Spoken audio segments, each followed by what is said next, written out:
آج کے اس خطبہ جمعہ میں جس موضوع کے تحت قرآن و سنت کی روشنی میں کچھ باتیں کہنی ہیں وہ ہے ماہ سفر اور بدشگونی کی حقیقت۔ ہم جس مہینے میں سانس لے رہے ہیں یہ ہجری سن کا دوسرا مہینہ ماہ سفر ہے، اور سفر اس کو ہم اردو بات چیت میں بھی استعمال کرتے ہیں، جس کے معنی زیرو کے ہوتے ہیں، خالی کے ہوتے ہیں۔ جیسے انگلش میں ہم زیرو کہتے ہیں، اردو میں صفر کہتے ہیں۔ عرب بھی خالی چیز کو سفر کہتے تھے، جیسے کہتے تھے کہ سفر البیت گھر کا خالی ہونا، سفر الید ہاتھ کا خالی ہونا۔ اور اس سے پہلے کے جو 3 مہینے گزرے ہیں، محرم، اس سے پہلے ذوالحجہ، اس سے پہلے ذوالقعدہ، آپ اس سے پہلے خطبات میں سن چکے کہ یہ تینوں حرمت والے مہینے تھے جو حج کے لیے اللہ رب العالمین نے انہیں محترم قرار دیا ہے۔ اور حرمت والے مہینوں کے اندر قتل و قتال کرنے سے منع کیا اللہ رب العالمین نے، اور اس کے اندر قتال کرنے کو کبیرہ گناہ قرار دیا ہے، تاکہ لوگ ذوالقعدہ کے مہینے میں امن و امان کے ساتھ جائیں، حج کریں، سفر کر کے مکہ جائیں، ذوالحجہ میں حج کریں، اور پھر محرم کے اندر امن و امان کے ساتھ اپنے گھروں کو واپس لوٹ جائیں۔ اور ہم یہ بات جانتے ہیں کہ مکہ کے اندر، عرب کے اندر جس وقت اللہ کے نبی صلی اللہ علیہ وسلم کی بعثت ہوئی، اس وقت اتنی آج بھی ویسے وہاں کھیتی باڑی بہت ہی محدود اور کم علاقوں میں ہوتی ہے، کوئی کھیتی باڑی نہیں، یا تو لوگ تجارت کرتے تھے اور یا تو اکثر قبیلوں کا گزر بسر لوٹ مار پہ، قتل و قتال پہ ہوتا تھا۔ ڈاکہ زنی کرنا ان کا پیشہ تھا، آتے جاتے قافلوں کو لوٹ لینا، اور اسی طرح سے ایسے ہی دیگر باتوں کے لیے لڑنے جھگڑنے میں بڑے مشہور تھے، بات بات پر جنگ چھڑ جاتی تھی۔ لیکن ساری خرابیوں کے باوجود ایک خوبی ان کے اندر یہ تھی کہ حرمت والے مہینوں کا وہ بھی پاس و لحاظ رکھتے تھے۔ معاشرت کی بہت ساری چیزیں تھیں جن کا وہ بہت ہی زیادہ پاس و لحاظ رکھتے تھے، انہیں میں سے حرمت والے مہینوں کا بھی ہے۔ اسی لیے جب ایک صحابی سے غلطی سے ایک قتل ہو گیا حرمت والے مہینے میں، تو مکہ کے مشرکین نے بڑا واویلا مچایا، حالانکہ خود ان کی زندگیاں بہت ساری برائیوں میں ڈوبی ہوئی تھی، لیکن حرمت والے مہینے کی حرمت جب پامال ہوئی تو انہیں بڑی تکلیف ہوئی اور بہت واویلا مچایا۔ تو حرمت والے مہینوں کے اندر یہ لوگ اپنے باپ کے قاتل سے بھی سامنا ہو تو اسے چھیڑ چھاڑ نہیں کرتے تھے کہ حرمت والا مہینہ گزر جائے گا تب دیکھیں گے۔ تو اب 3 مہینہ ایک ساتھ حرمت والا ہے، اور 3 مہینہ ان کے لیے صبر کرنا بڑا مشکل ہوتا تھا۔ اس لیے ایک اور برے رواج کے لوگ شکار تھے کہ کبھی کبھی وہ مہینوں کو آگے پیچھے بھی کر لیا کرتے تھے، جسے نسی کہا جاتا ہے۔ اللہ رب العالمین نے اس کی بھی تردید فرمایا کہ یہ بھی کفر میں اضافہ ہے، اس لیے کہ اللہ رب العالمین کی حرمت کو توڑ کر اپنے طرف سے کسی مہینے کو حرمت اللہ قرار دینا اور اللہ کی حرمت کو حلال کر لینا، یہ تو منمانی ہے، یہ تو اللہ رب العالمین کے قانون سے بغاوت ہے۔ خیر، تو 3 مہینے حرمت والے جب گزرتے تھے تو اس کے بعد سفر کا مہینہ جب شروع ہوتا تھا تو یہ اپنے گھروں سے نکل جاتے تھے لوٹ مار کرنے کے لیے، اس لیے گھر ان کے خالی ہو جاتے تھے۔ تو گھر خالی ہو جاتے تو کہتے یہ مہینہ سفر کا ہے۔ یا اسی طرح سے بعض علماء نے یہ بات بھی کہی ہے کہ یہ جب لوٹ مار کے لیے نکلتے تھے تو جس گھر میں ڈاکہ ڈالتے تھے پورا گھر خالی کر دیتے تھے، آدمی کو زیرو پر لے آتے تھے تو کہتے گھر خالی ہو گیا ہے۔ تو اس لیے اس مہینے کا نام سفر ہے۔ لیکن اس مہینے کے تعلق سے زمانے جاہلیت میں مشرکین کے ہاں بدعقیدگی بھی پائی جاتی تھی، اسے یہ لوگ اس مہینے کو منحوس سمجھتے تھے، اس سے بدشگونی لیتے تھے، گھروں کے خالی ہونے سے بدشگونی لیتے تھے، یا اسی طرح سے اس میں لوٹ مار زیادہ کرتے تھے، لوگ ڈاکے پڑتے تھے، لوگ اس مہینے کو منحوس سمجھتے تھے. اور بہت ساری بدعقیدیاں تھیں ان کے اندر، اور انہی ساری اوہام و خرافات اور بدعقیدیوں کو ختم کرنے کے لیے اللہ رب العالمین نے جناب محمد رسول اللہ صلی اللہ علیہ وسلم کو توحید کا دین دے کر کے بھیجا، جو سارے نبیوں کا دین ہے. یہ جو ابراہیم علیہ السلام کے لائے ہوئے دین میں، دین توحید میں جو کچھ انہوں نے رسم و رواج کے نام پر، اپنے اوہام و خرافات کے نام پر بہت سارے بدعقیدگیاں پیدا کر لی ہیں اور پھیلا دی ہیں، ان کی اصلاح کی جائے. چنانچہ اللہ کے نبی صلی اللہ علیہ وسلم نے اللہ رب العالمین کے بھیجے گئے قرآن کے ذریعے سے، احادیث کے ذریعے سے اللہ کے نبی صلی اللہ علیہ وسلم نے جہاں انہیں ایک طرف توحید کی دعوت دی. آپ قرآن کریم پڑھیں، قرآن کریم کس طرح سے توحید کے مسئلے کو واضح کر کے کھول کھول کر بیان کرتا ہے.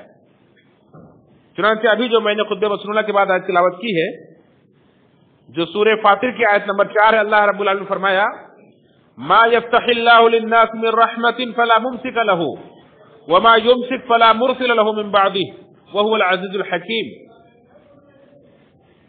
کہ اللہ رب العالمین کسی لوگوں میں سے کسی کے لیے اگر اپنی کوئی رحمت کھول دے، اس کا فیصلہ کر دے کہ فلاں کوئی رحمت ملنی ہے، فلا ممسک لہا، تو اس رحمت کو کوئی بھی روکنے والا نہیں. وما یمسک فلا مرسل لہ من بعدہ، اور اللہ رب العالمین کسی سے اپنی کوئی رحمت روک لے تو اس کے بعد پھر کوئی اس کو کھولنے والا نہیں، کوئی نہیں جو اللہ رب العالمین کی اس روکی ہوئی رحمت کو جاری کر دے. وہو العزیز الحکیم، اللہ رب العالمین کی ذات غالب ہے، حکمت والی ہے. تو اللہ رب العالمین نے کس طرح سے یہ شبہ، بالکل یہ بدشگونی، یہ اوہام و خرافات ذہنوں سے دور کرنے کے لیے بالکل واضح اور دو ٹوک انداز میں فرما دیا کہ پورا پاور، پورا اختیار صرف اللہ رب العالمین کے پاس ہے. اللہ رب العالمین اگر کسی کے لیے کوئی رحمت کھول دے تو دنیا میں کوئی دوسری ہستی ایسی نہیں جو اس کو جاری کر سکے، اس کو بند کر سکے. اور اللہ رب العالمین کسی کے لیے کوئی اگر رحمت بند کر دے تو پھر دنیا میں کوئی دوسری ہستی نہیں جو اس کو کھول سکے. اس طرح کی اور بہت ساری آیات، جیسے سورہ اعراف کے آیت نمبر 188 میں اللہ نے فرمایا کہ نبی کریم صلی اللہ علیہ وسلم سے کہلوایا کہ آپ اللہ کے نہ صرف یہ کہ بھیجے ہوئے ایک آخری رسول ہیں، بلکہ رسولوں کے امام ہیں، تمام اولاد آدم کے سردار ہیں، اللہ رب العالمین کے سب سے مقرب بندے ہیں، سب سے محبوب ہیں. اتنا اونچا مقام پانے کے باوجود بھی اللہ رب العالمین نے آپ کی حیثیت کو بھی واضح کرتے ہوئے فرمایا قل، اے نبی آپ یہ اعلان کر دیجئے، آپ یہ کہہ دیجئے لا املک لنفسی نفعا ولا ضرا الا ما شاء اللہ. کہہ دیجئے کہ اے لوگو، میں تمہارے لیے تو دور کی بات ہے، خود اپنے نفس کے لیے، اپنے آپ کے لیے بھی، اپنے آپ کے لیے بھی کسی نفع اور کسی نقصان کا مالک نہیں ہوں، الا ما شاء اللہ، مگر اتنا ہی جتنا اللہ چاہے. جو اللہ چاہے وہی ہوتا ہے، میں خود اپنے لیے کسی نفع نقصان کا مالک نہیں ہوں. وَلَوْ كُنْتُ أَعْلَمُ الْغَيْبَ لَاسْتَكْثَرْتُ مِنَ الْخَيْرِ وَمَا مَسَّنِيَ السُّوءُ، اور اگر مجھے غیب کا علم ہوتا تو میں اپنے لیے بہت ساری بھلائیاں جمع کر لیتا اور مجھے کبھی کوئی تکلیف نہیں پہنچتی. ان انا الا نذیر و بشیر لقوم یؤمنون، میری حیثیت، میرا مقام تو یہ ہے کہ میں اللہ رب العالمین کی طرف سے صرف ایک ڈرانے والا ہوں، خوشخبری سنانے والا ہوں. اللہ کے عذابوں سے آپ لوگوں کو آگاہ کرتا ہوں، ڈراتا ہوں، اور اللہ کی رحمت کی، اللہ کی جنت کی میں تمہیں خوشخبری سناتا ہوں. لقوم یؤمنون، ایسی قوم کو جو ایمان لائے. یہ اللہ کے نبی صلی اللہ علیہ وسلم سے اللہ رب العالمین نے کہلوایا قل، اے نبی آپ کہو، یہ میرا مقام ہے، یہ میری حیثیت.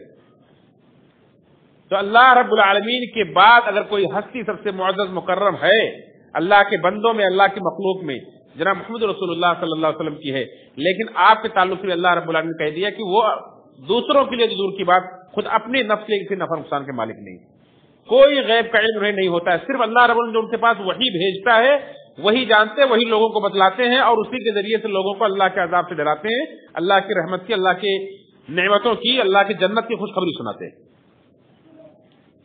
اگر آپ نے کہا کہ اگر مجھے غیب کا علم ہوتا تو میں بہت ساری بھلائیاں جمع کر لیتا اور مجھے کوئی تکلیف نہیں پہنچتی، حالانکہ اللہ کے رسول کو بہت ساری تکلیفیں دنیا کے اندر آئی، آپ کے ساتھ دھوکے ہوئے۔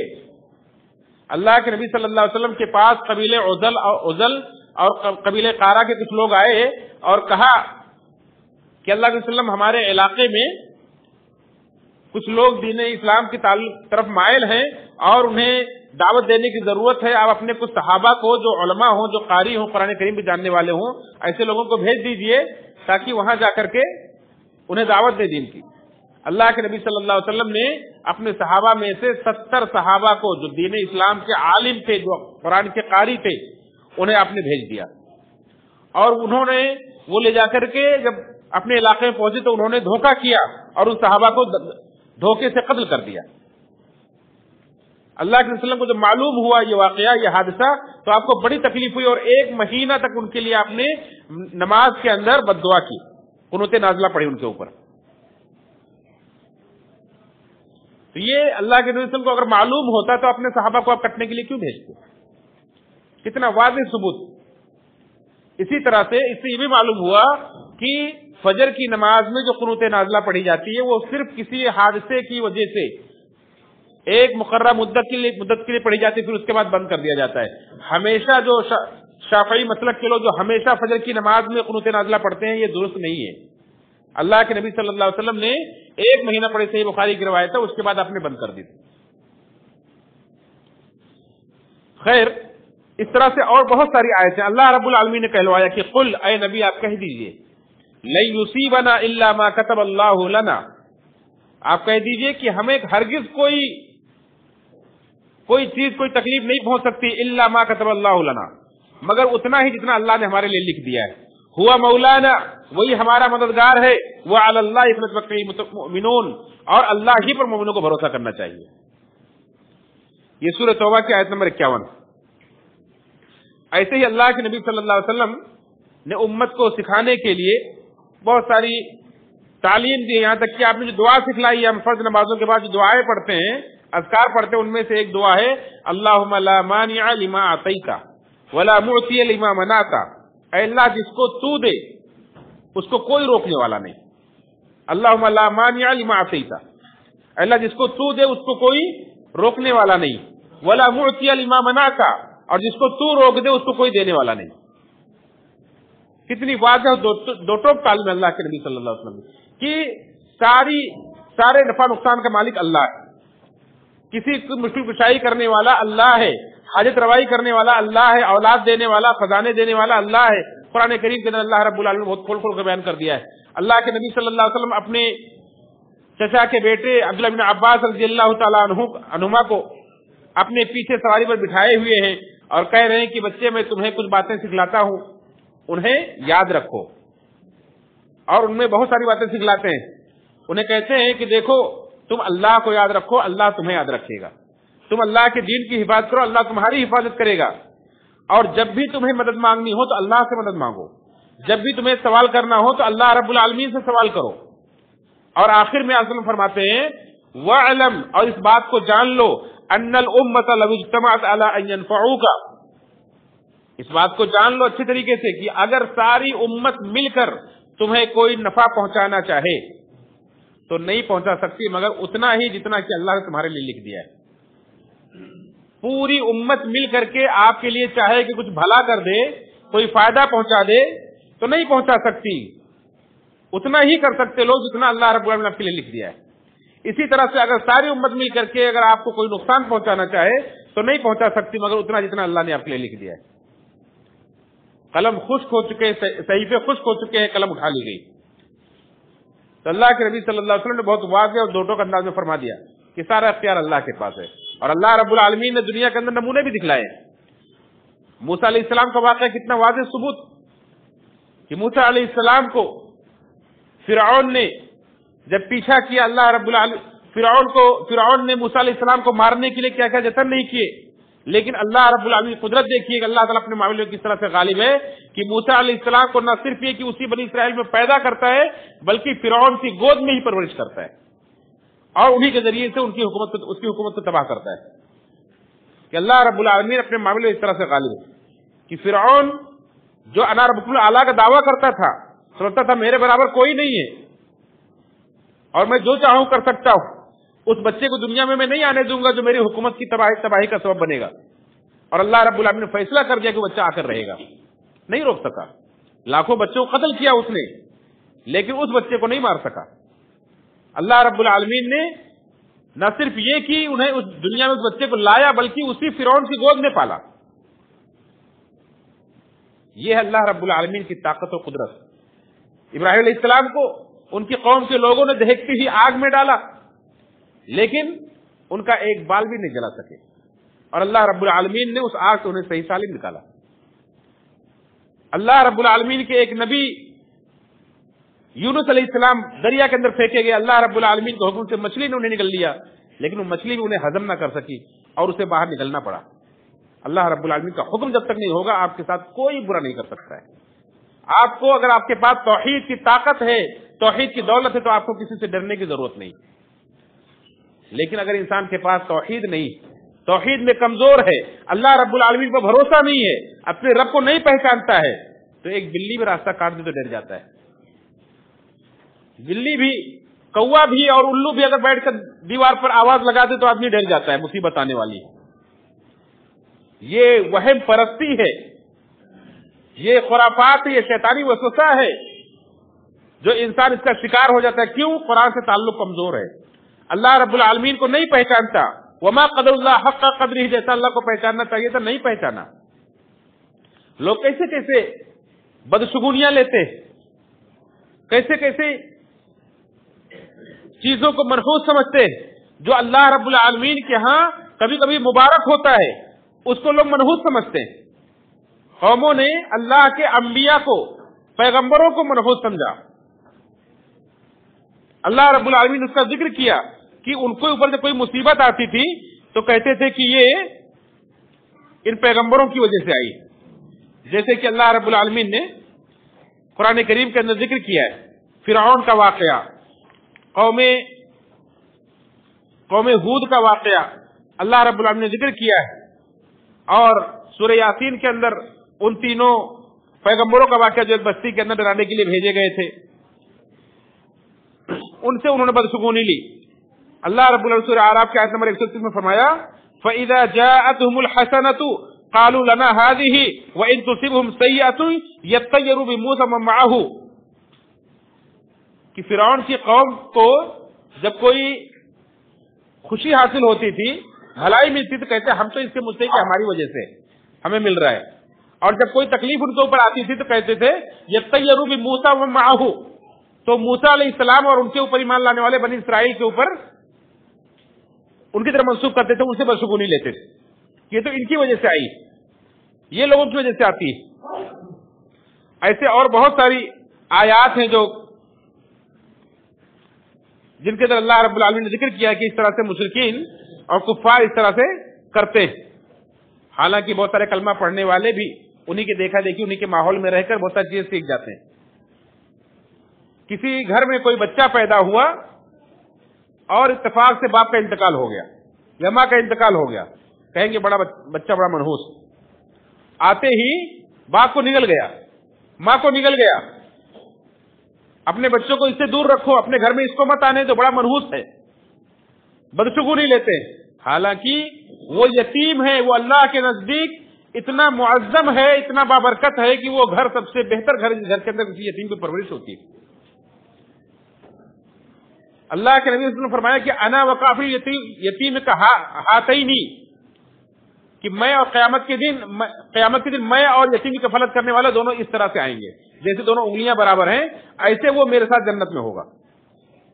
جو کسی یتیم کی پرورش کرتا ہے، اس کی خبرگیری کرتا ہے، اور آج اس کو منحوس سمجھا جاتا ہے۔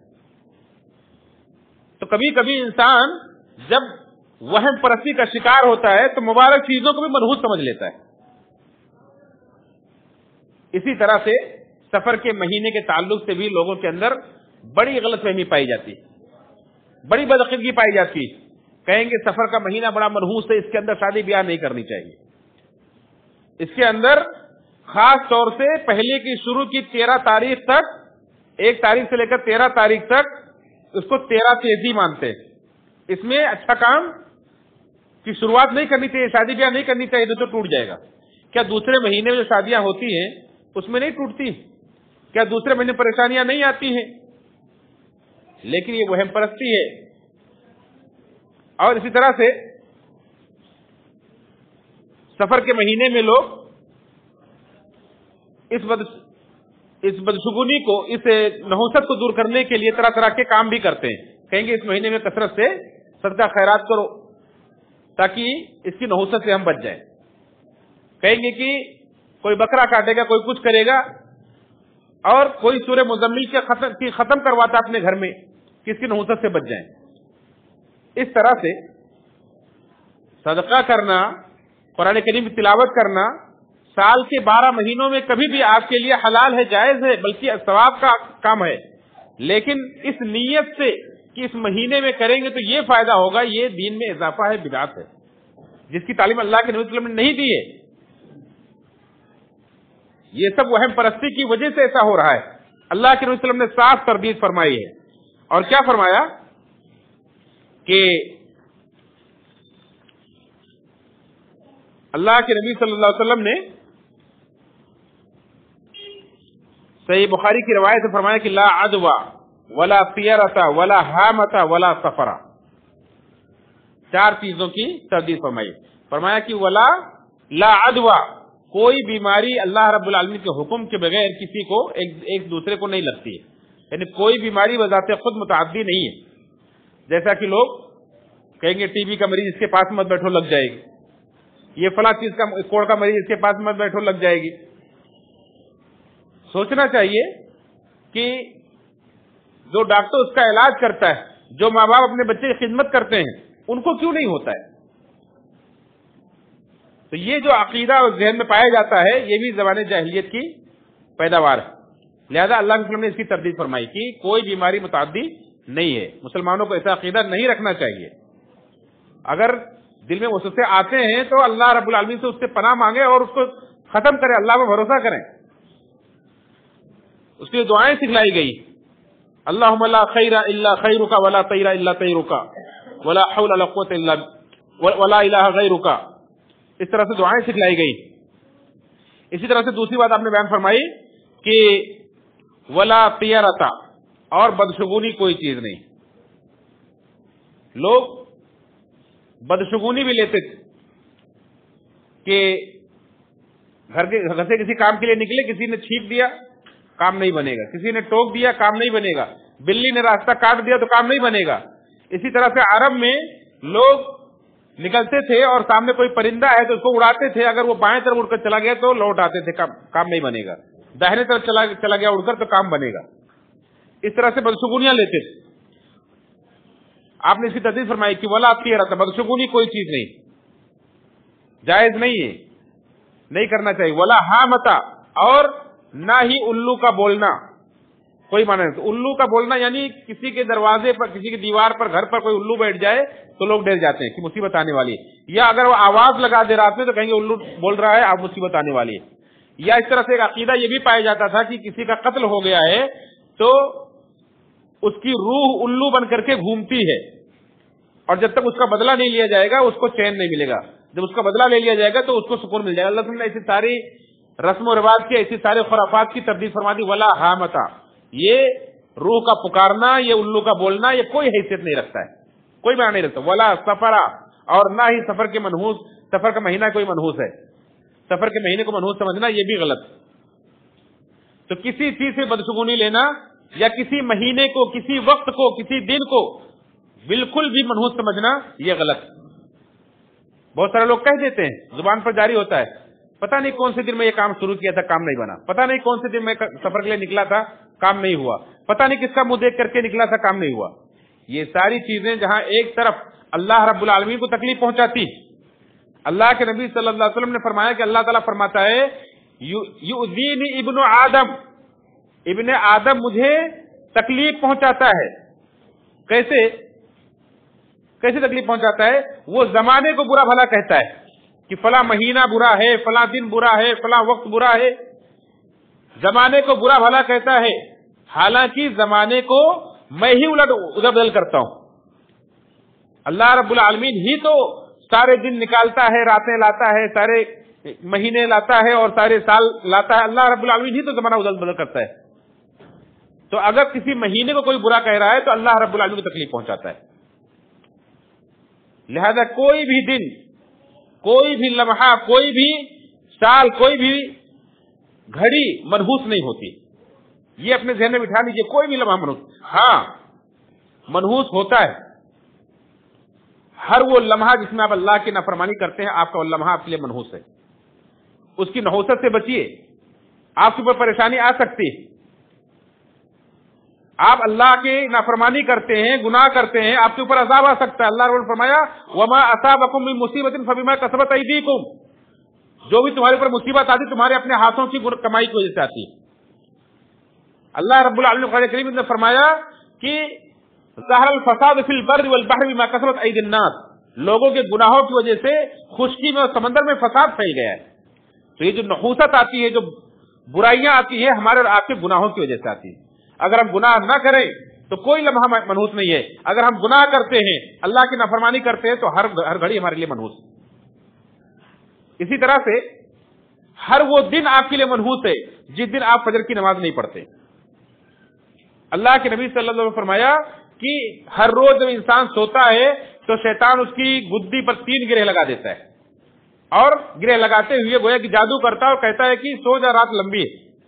اگر انسان اٹھتا ہے، دعا پڑھتا ہے، گرہ کھل جاتی ہے، وضو کرتا ہے، گرہ کھل جاتی ہے، نماز پڑھتا ہے، گرہ کھل جاتی ہے، اور انسان پورا دن چست و چالاک ہو کر کے دن گزارتا ہے۔ لیکن اگر نہ تو صبح فجر میں اٹھا، نہ دعا پڑھی، نہ وضو کیا، نہ نماز پڑھی، یہاں تک کہ سورج نکل آیا تو سویا پڑا رہ گیا، شیطان اس کے کانوں میں پیشاب کرتا ہے، چلا جاتا ہے، اور پورا دن وہ انسان نحوست کے ساتھ گزارتا ہے، وہ سست اور کاہل گزارتا ہے، اس کا دن وہ پورا خراب جاتا ہے۔ تو اگر ہم فجر کی نماز نہیں پڑھتے ہیں، آج جمعہ کا دن ہے، مبارک دن ہے، لیکن جس نے فجر کی نماز نہیں پڑھی اس کے لیے نحوست کا دن ہے۔ لیکن یہی جمعہ اگلے دن، اگلے سال، اگلے ہفتے جب آئے گا تو یہ منحوس نہیں ہوگا۔ کیوں؟ اگر آپ نے جمعہ کی نماز، فجر کی نماز پڑھ لی تو آپ کے لیے بہتر دن ہوگا۔ تو دن کوئی خراب نہیں ہوتا ہے، آپ کے اعمال اسے خراب کرتے ہیں، اور وہ صرف اس شخص کے لیے خراب ہوتا ہے جس نے وہ جرم کیا ہے، سب کے لیے نہیں ہوتا ہے۔ جس نے فجر کی نماز ادا کر لی وہ دن اس کے لیے بہتر دن، وہ چست و چالاک گزارے گا، وہ بہت ساری بھلائیاں پالے گا۔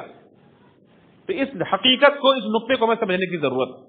اور بھی بہت ساری باتیں ہیں میرے بھائیو۔ اللہ کے رسول صلی اللہ علیہ وسلم نے ہمیں دعا سکھلائی، ہمیں وہ دعا پڑھنی چاہیے۔ اگر اس طرح کے خیالات ہمارے ذہن و دماغ میں آتے ہیں تو یہ دعا پڑھ کر کے اپنے دل کو صاف کر لینا چاہیے۔ مسند احمد کی روایت ہے، اللہ نے فرمایا اللہم لا خیر الا خیرک، اے اللہ کوئی بھلائی نہیں مگر تیری بھلائی، یعنی تو جس کو بھلائی عطا کرے اسی کے پاس بھلائی، باقی کسی کے پاس کوئی بھلائی نہیں ہے۔ ولا طیر الا طیرک، اور کوئی بدشگونی نہیں ہے، یعنی کوئی انسان کسی لیے کوئی برا عمل نہیں ہوتا ہے سوائے اس کے جس کے لیے تو برا کر دے۔ تو اللہ رب العالمین جس کے لیے برا کر دے، اللہ رب العالمین جس کے لیے فیصلہ کر دے کہ اس کے اعمال کی وجہ سے اس کو یہ برائی ملنے والی ہے، تو کوئی اسے ٹالنے والا نہیں، جیسا کہ آپ آیت سن چکے ہیں، تو اسی کے لیے برائی ہے۔ ولا الہ غیرک، اور تیرے سوا کوئی معبود برحق نہیں۔ ایسے ہی ابو داؤد کی روایت ہے اللہم لا یاتی بالحسنات الا انت، اے اللہ بھلائیوں کو تو ہی لاتا ہے، تیرے سوا کوئی بھلائیوں کو لانے والا نہیں۔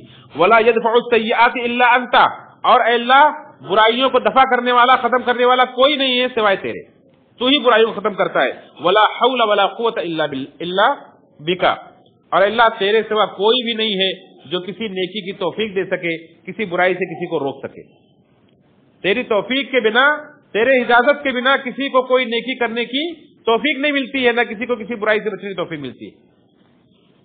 یہ ہے ایسی بدشگونیوں کو اپنے ذہنوں سے ختم کرنے کی دعا۔ اور ایک طریقہ اور ہے کہ اگر آپ کوئی کام کرنے جا رہے ہیں اور کسی نے آپ کو یہ پٹی پڑھائی، آپ کے ذہن میں وسوسہ آیا کہ فلاں دن ہے کام مت کرو، فلاں مہینہ ہے کام مت کرو، فلاں نے ٹوک دیا کام مت کرو، تو آپ ضرور وہ کام کریں، آپ اس کی وجہ سے نہ رکیں۔ اگر آپ اس کی وجہ سے رک گئے تو آپ گویا کہ آپ نے شرک کا ارتکاب کیا۔ اللہ کے نے فرمایا من ردت الطیرۃ فقد اشرک، بدشگونی نے اگر کسی کو اس کے کام سے روک دیا تو اس نے شرک کیا، اور شرک آپ جانتے ہیں کہ تمام گناہوں میں سب سے بڑا گناہ ہے۔ ان اللہ لا یغفر ان یشرک بہ، اللہ اس بات کو کبھی معاف نہیں کرے گا اس کے ساتھ شرک کیا جائے۔ ویغفر ما دون ذلک لمن یشاء، شرک کے علاوہ جتنے گناہ ہیں اللہ جس کے لیے چاہے معاف کر سکتا ہے۔ اور ایک بڑا نقصان کیا ہے بدشگونی لینے والوں کا، آپ جانتے ہیں، آپ نے حدیث سنی ہوگی، اللہ کے نبی صلی اللہ علیہ وسلم نے ایک بار صحابہ کرام کے درمیان کھڑے ہو کر کے فرمایا کہ اللہ تعالیٰ نے مجھے تمام امتیں دکھائی، تو میں نے بہت سارے نبیوں کو دیکھا اپنی امتوں کے ساتھ جا رہے ہیں، کسی نبی کے ساتھ 2 امتی ہے، کسی کے ساتھ 1 ہے، کسی کے ساتھ کوئی نہیں ہے، اتنے میں نے دیکھا بہت بڑی جماعت ہے، تو میں نے کہا شاید میری امت ہوگی، تو آپ سے کہا گیا کہ نہیں، یہ موسیٰ علیہ السلام کی امت، بہت بڑی امت۔ اس کے بعد پھر مجھ سے کہا گیا کہ اب افق کے ایک طرف دیکھو، میں نے دیکھا تو ہم بہت بڑی تعداد تھی، دوسری طرف کہا گیا دیکھو تو دیکھا میں نے بہت بڑی تعداد تھی، تو مجھے کہا گیا کہ یہ آپ کی امت، یعنی یہ امت سب سے زیادہ ہوگی۔ اور پھر آپ سے کہا گیا کہ اللہ کے وسلم آپ کی امت میں 70,000 لوگ ایسے ہیں جو بنا حساب کتاب کے جنت میں جائیں گے، اور اتنا کہہ کر آپ گھر میں چلے گئے۔ صحابہ کرام باتیں کرنے لگے وہ کون لوگ ہو سکتے ہیں؟ کسی نے کہا کہ وہ صحابہ کرام ہوں گے، ہم اللہ کے رسول کے صحابہ ہیں، ہم ہی لوگوں میں سے ہوں گے۔ کسی نے کہا نہیں، ہم لوگوں نے تو زمانے جاہلیت میں شرک بھی کیا ہے، ابھی اسلام میں آئے ہیں، وہ لوگ ہوں گے جو اسلام میں پیدا ہوئے، اسلام میں مر گئے، انہوں نے شرک نہیں کیا ہے، وہ لوگ ہو سکتے ہیں۔ اس طرح سے اور باتیں لوگوں نے کی۔ اللہ کے وسلم گھر سے جب نکلے تو آپ نے پوچھا کیا باتیں کر رہے ہو؟ انہوں نے کہا کہ وسلم آپ نے جو بتلایا تھا ہم ایسی ایسی باتیں کر رہے ہیں اس کے بارے میں۔ تو آپ نے فرمایا کہ نہیں، وہ لوگ ہوں گے جو نہ تو آگ سے داغ کر علاج کرتے ہیں، نہ ہی کسی سے دم کرواتے ہیں، اور نہ ہی بدشگونی لیتے ہیں، بلکہ وہ اللہ پر بھروسہ کرتے ہیں۔ یہ 4 کام جو لوگ کرتے ہیں، لوگ جب کٹ جاتا ہے تو لوگ آگ سے داغتے ہیں، آگ سے داغ کر علاج کرنا درست نہیں۔ ایسے ہی کسی سے دم کرواتے ہیں، علماء نے کہا کہ یہاں شرکیہ دم جو لوگ کرتے ہیں ان سے دم نہیں کروانا چاہیے، جائز قرآن و حدیث کی دعاؤں سے دم آدمی کروائے، یعنی بیماری میں پھونک کروائے تو جائز ہے، لیکن اللہ میں بھروسے کا تقاضا یہ ہے کہ آپ کسی سے کہیں بھی نہ کہ مجھے دم کر دو، یہ بھی اللہ پر مکمل بھروسے کا تقاضا ہے۔ تو اس میں جو اعلیٰ کوالٹی کے مومنوں کا بیان ہے کہ جو بغیر حساب کتاب کے جنت میں داخل ہوں گے، یہ وہ ہیں جو چاہے کتنی بھی پریشانی آئے وہ کسی کے پاس یہ پانی کا بوتل لے کر نہیں جاتے، کسی کے پاس جا کر سر نہیں جھکاتے مجھے دم کر دو۔ آج تو ذرا سی تکلیف ہوئی لوگ کہاں کہاں دھاگا باندھ لیتے، لٹکا لیتے، حالانکہ اس سے منع کیا گیا۔ تو پہلی صفت یہ کہ وہ داغ کر علاج نہیں کرتے، دوسری صفت یہ کہ وہ دم نہیں کرواتے، تیسری صفت یہ ہے کہ وہ لوگ بدشگونی نہیں لیتے ہیں، بلکہ چوتھی صفت کیا ہے؟ یتوکلون علی اللہ، وہ اللہ پر بھروسہ کرتے ہیں۔ تو اللہ پر بھروسہ کریں کہ اللہ رب العالمین وہی ہمیں دے گا، جو ہمیں وہی تکلیف پہنچ سکتی ہے جتنا اللہ نے ہمارے لیے لکھ دیا ہے، اس کے علاوہ ہمیں کوئی تکلیف نہیں پہنچ سکتی۔ تو جو بندہ اللہ پر بھروسہ کرے گا اس طرح سے، ایسے لوگ بغیر حساب کتاب جنت میں داخل ہونے والوں میں شامل ہو سکتے ہیں، چاہے وہ قیامت تک آنے والے کوئی بھی ہوں۔ ایک صحابی کھڑے ہوئے عکاشہ بن محصن رضی اللہ تعالیٰ عنہ، وسلم مجھے میرے لیے دعا کر دیجیے، اللہ تعالیٰ مجھے انہی میں سے کر دے۔ آپ نے فرمایا کہ تم انہی میں سے ہو۔ پھر ایک اور صحابی کھڑے ہوئے تو آپ نے فرمایا کہ سبق کا بہا عکاشہ تم پر سبقت لے گئے، اور اس کے بعد آپ نے مجلس ختم کر دی۔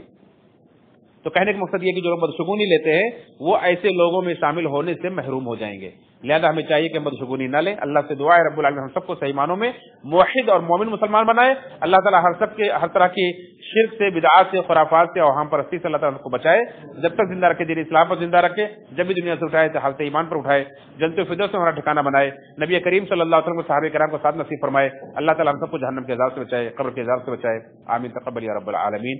ان اللہ وملائکته یصلون علی النبی یا ایھا الذین آمنوا صلوا علیہ وسلموا تسلیما اللهم صل علی محمد وعلی آل محمد کما صلیت علی ابراہیم وعلی آل ابراہیم انک حمید مجید اللهم بارک علی محمد وعلی آل محمد کما بارکت علی ابراہیم وعلی آل ابراہیم انک حمید مجید عباد اللہ رحمکم اللہ ان اللہ یأمر بالعدل والإحسان وإيتاء ذی القربى وینہی عن الفحشاء والمنکر والبغی یعظکم لعلکم تذکرون اذکروا اللہ یذکرکم وادعوہ یستجب لکم ولذکر اللہ اکبر۔